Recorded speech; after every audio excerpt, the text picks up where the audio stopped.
All right, diving right into this video, I want to start off with something I noticed a lot of players who are starting to become more towards the events area don't really do a lot of, and that is taking advantage of legendary merchants or just merchants in general.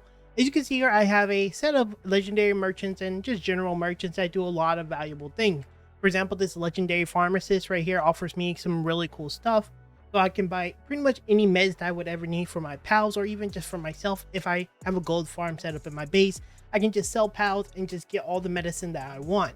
This goes for, these other ones, wandering merchants, like this one, for example. I can buy a lot of valuable materials like hardwood. I don't have to go out and farm much of anything as long as I have farming stuff within my base. And just to show another example, we have here this guy, which sells a lot of ammunition. Now keep in mind, as you can see here, I have a wandering merchant, another wandering merchant, one that went to go get food, and a legendary merchant. And Palworld has this thing where multiple merchants have different rarities. And this one, for example, rolled with legendary rarity, meaning I have access to pretty much all medicine stuff that a vendor would possibly sell.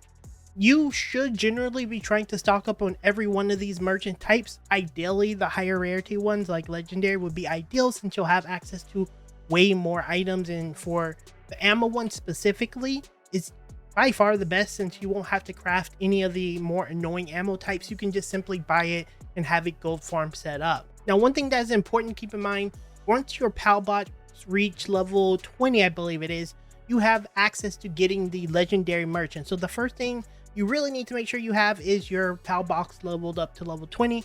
Only then will legendary versions will spawn. Of course, there will be variants that may be lower rarity, which you should capture them, but they generally can spawn. Now, naturally, the way that it spawns is you'll see in the top left corner, I'll have a clip playing where it'll tell you a merchant spawns at your base, and you will have to, talk to him and thereafter capture him to see if he has things that are of value. Now, if you have raids enabled, this won't happen as often as raids will take up the other possibility of things spawning. But if you want to do a much easier way to get this, simply come over here to this location here, 100-398, and I would set down a pal box. And when you set down a pal box, what happens is it'll give the possibility of a merchant to spawn usually within 5 minutes.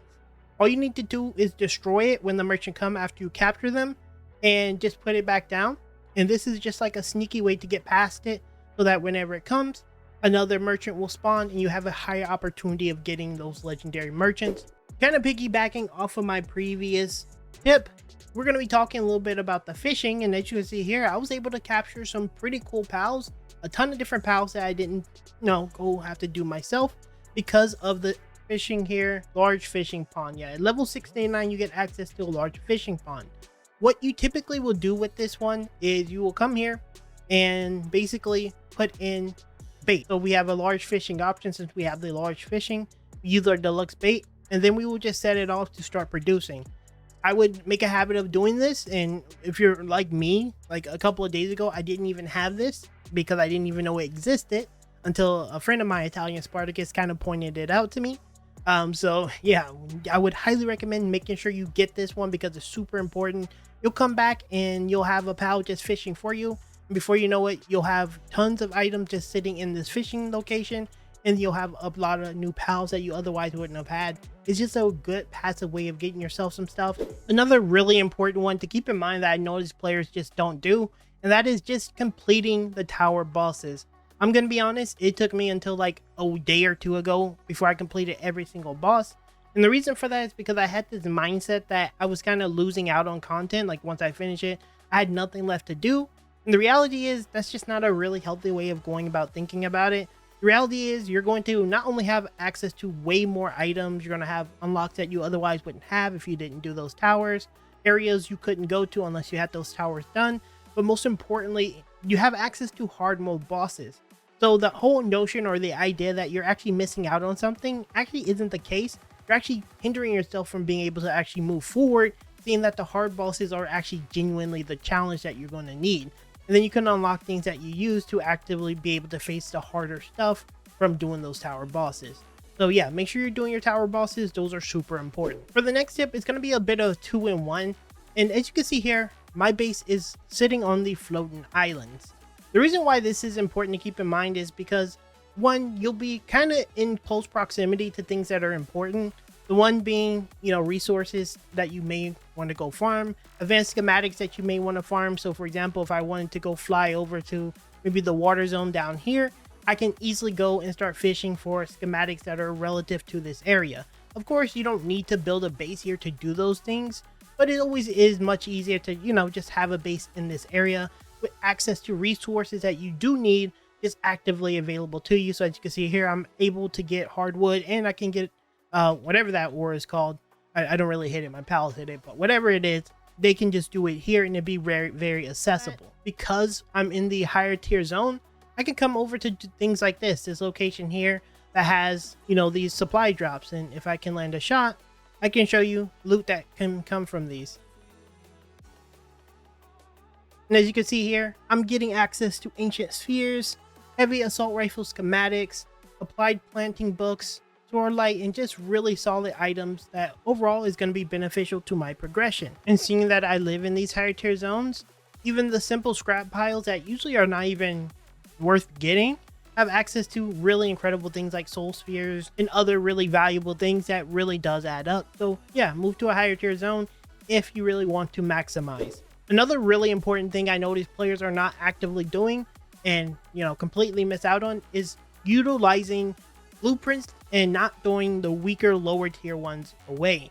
If you built a drafting table and you've been actively crafting schematics, you don't really have to get lucky and find legendaries. You'll notice a lot of people have a ton of legendary gear, and part of the reason why they have access to these legendaries is because they save all their lower rarity stuff and they actively use them to upgrade to these higher tier ones. So for example, this one is a ancient armor that is actually much better than my current armor. Because I've been saving the lower rarity ones, I can go ahead and have my Anubis go ahead and craft this up. As you can see here, now I have a rare version of the armor that I'm using, and now I can directly upgrade my gear. And when I eventually get more and more, because I live in this high tier island, kind of piggybacking off of the last one, I can also just keep advancing my armor and eventually I have full legendary. Now moving on to the thing that I think a lot of players have a hard time doing and definitely been making a mistake of doing, including myself, as you could probably tell, is not doing your research. Research is arguably one of the most important things. The number values on these get absolutely absurd. 40% oil extraction speed, multiple mining speeds. Like the amount of resources I've missed out on in the many hours I've played, like even expedition time that I've missed out on. I've missed out on such an astronomical amount of resources that I otherwise could have had if I've been actively doing research. This one's a little bit more simple and to the point. Make sure you're doing your research. I know it's a little bit annoying to have pals assigned for it, but these numbers are not small by any stretch of the imagination. The expedition times, the gathering, it is massive. And piggybacking off your expedition times, you really want to make sure you're doing your expeditions as well. The moment you unlock all these bosses and kind of going off of what we said about the hard mode versions, you really want to keep doing these because they're going to give you some extremely good, valuable things. My pals are not necessarily strong enough to do the hardest or highest ones, which you're only going to get access to these whenever you defeat the hard mode bosses, but you should be doing these because they're still going to give you good, valuable resources.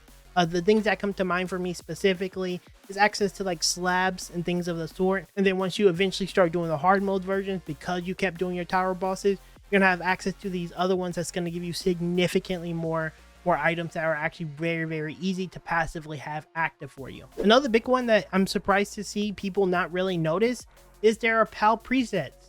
Yes, there are multiple presets that you can actually save. You just come to your PAL box, go to your PAL party presets, and you'll have access to multiple presets.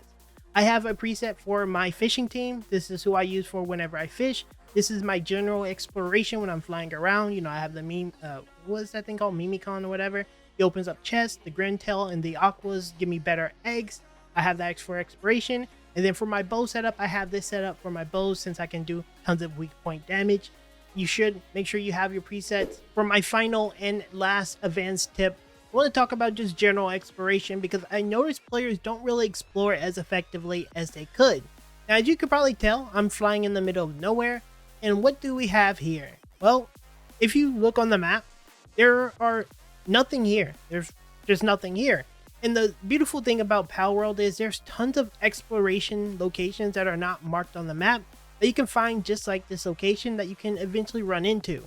I guess the whole point of this tip here is to just let you guys know you should be generally exploring the map as thorough as possible. Obviously, Palworld is a amazing game. You know, it does a lot of things well, but it also has a ton of cool secrets that you should be trying to, you know, get yourself acquainted with. So, for example, this location here is not marked on the map. It has really cool access to things like legendary fishing poles. This is why I actually come over here many times throughout the day. And there's also quite a few other locations that are like this, where you have these like really cool hidden locations that are unmarked.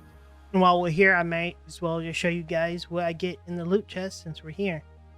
And just like that, we got nothing too amazing. I did get a Palmetto Helm schematic and a Hardeless slab, so it is actually kind of worth it because those slabs are really hard to come by. And I got access to a really cool treasure map that could be pretty good. So yeah, really worth doing. All right, guys, and there you have it. Those are some really cool advanced tips that I think should help some players out.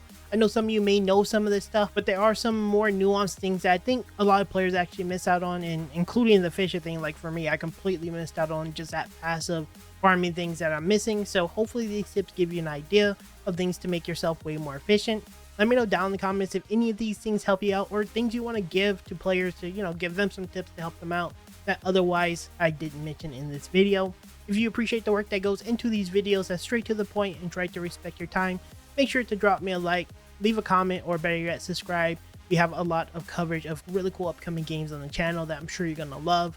Really appreciate you guys stopping by, and just like that, guys, I'll see you in the next video very soon.